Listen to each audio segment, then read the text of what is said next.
Hello, मैं तरुण। इस video में हम लोग डिस्कस करने वाले हैं कि हम लोग अपने कौन सेक्शन में 30+ कैसे ला सकते हैं और क्या करके ला सकते हैं।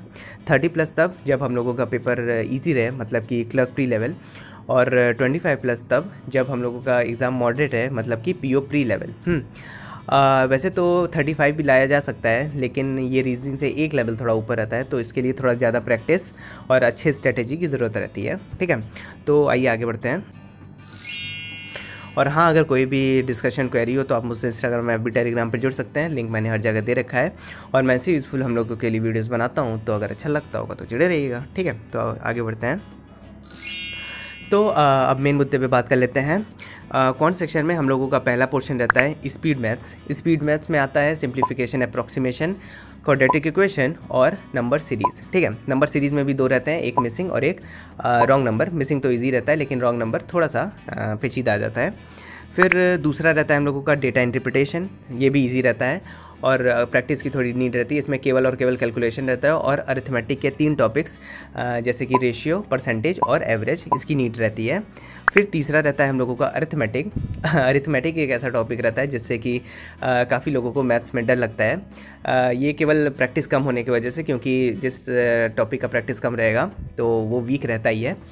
तो ये तो मैं थोड़ा बहुत ब्रीफ में एलेबोरेट कर दूंगा, क्योंकि 11 जून को जिसका एग्ज़ाम है। लेकिन इसको बहुत डिटेल मैनर में मैं आरआरबी का जब वीडियोस बनाऊंगा तो उसमें बताऊंगा, क्योंकि मेरा भी अरिथमेटिक पहले वीक था, लेकिन मैंने क्या किया कि थोड़ा बहुत स्ट्रांग हो गया है। तो चलिए आगे बढ़ते हैं।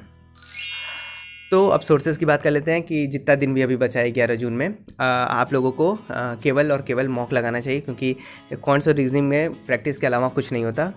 तो मॉक सीरीज़ लगाइए। पर डे अगर 2 टेस्ट लगा ले रहे हैं तो बहुत अच्छी बात है, और अगर सेक्शनल भी लग जा रहा है तो भी बहुत अच्छी बात है, क्योंकि जितना प्रैक्टिस हो जाए उतना काफ़ी है। फिर अब हम लोग बात करते हैं कि अपने तरफ से तो काफ़ी हम लोग तैयारी कर लेते हैं, लेकिन हम लोगों का मेन रहता है कि रियल एग्ज़ाम में कैसे रिएक्ट करते हैं क्वेश्चन पेपर को देख के। तो जैसे क्वेश्चन पेपर हम लोगों का खुलता है, सबसे पहले हम लोगों को स्पीड मैथ्स को ढूंढना चाहिए। स्पीड मैथ्स में भी प्रायोरिटी देनी चाहिए सिंप्लीफिकेशन, अप्रॉक्सीमेशन और क्वाड्रेटिक इक्वेशन को। नंबर सीरीज़ भी इजी आता है, लेकिन नंबर सीरीज़ में अगर मिसिंग रहा तो उसको साथ में लेके चलिए, लेकिन अगर रॉन्ग नंबर सीरीज़ रहा तो उसको पहले रोकना है। तो मैं फिर से बता दे रहा हूँ कि स्पीड मैथ्स ढूंढिए। अगर पहला क्वेश्चन DI आ रहा है तो तुरंत स्किप करना है, और अगर अरिथमेटिक भी आ रहा है तब भी तुरंत स्किप करना है। उसको ऐसा नहीं है कि करने लगना है, तुरंत स्किप करके आगे बढ़िए। बीच में अगर क्वाड्रेटिक आता है तो तुरंत उसको कर दीजिए 5 क्वेश्चन, और अगर सिंप्लीफिकेशन आता है तो तब भी उसको तुरंत कर दीजिए। और नंबर सीरीज़ में अगर मिसिंग आता है तो उसको करिए, अगर रॉन्ग आता है तो उसको छोड़ दीजिए थोड़ा। ठीक है, तो सिंप्लीफिकेशन और क्वाड्रेटिक करने के बाद तुरंत हम लोगों को DI पे जाना है, और DI भी बहुत इजी आती है, क्यों तो जल्दी जल्दी कैलकुलेशन करके DI कंप्लीट करना है। उसके बाद DI अगर कंप्लीट हो जाए तो हम लोग को लगभग 10 से 11 मिनट इसमें चला जाएगा। फिर हम लोगों को रॉन्ग नंबर सीरीज़ में जाना है, जो हम लोग को छोड़े हुए हैं। अगर मिसिंग आता है तो पहले तो कर ही लेना है, अगर रॉन्ग आता है तो उसको छोड़िए, और फिर DI होने के बाद क्योंकि जब हम लोग 15 से 20 नंबर अटैम्प्ट कर लेंगे तो हम लोगों का कॉन्फिडेंस भी हाई लेवल पे रहेगा, और हम लोगों का फिर रॉन्ग नंबर सीरीज़ भी अच्छे से होता रहेगा। ठीक है, फिर रॉन्ग नंबर सीरीज़ करना है, और अगर 30 से 40 सेकंड में सॉल्व हो जाए तो बहुत अच्छी बात है। अगर 30 से 40 सेकंड लग रहा है और नहीं समझ में आ रहा है तो उसको तुरंत छोड़िए, क्योंकि वो केवल टाइम वेस्ट करने के लिए रहेगा, क्योंकि फिर समझ में नहीं आता। तो उसको छोड़िए, फिर तुरंत आगे बढ़िए। फिर जितना 5 क्वेश्चन में जितना हो सके उतना जल्दी जल्दी करिए। फिर उसके बाद अगर 4 से 5 मिनट बचता है तो तुरंत हम लोगों को अरिथमेटिक पे जाना है।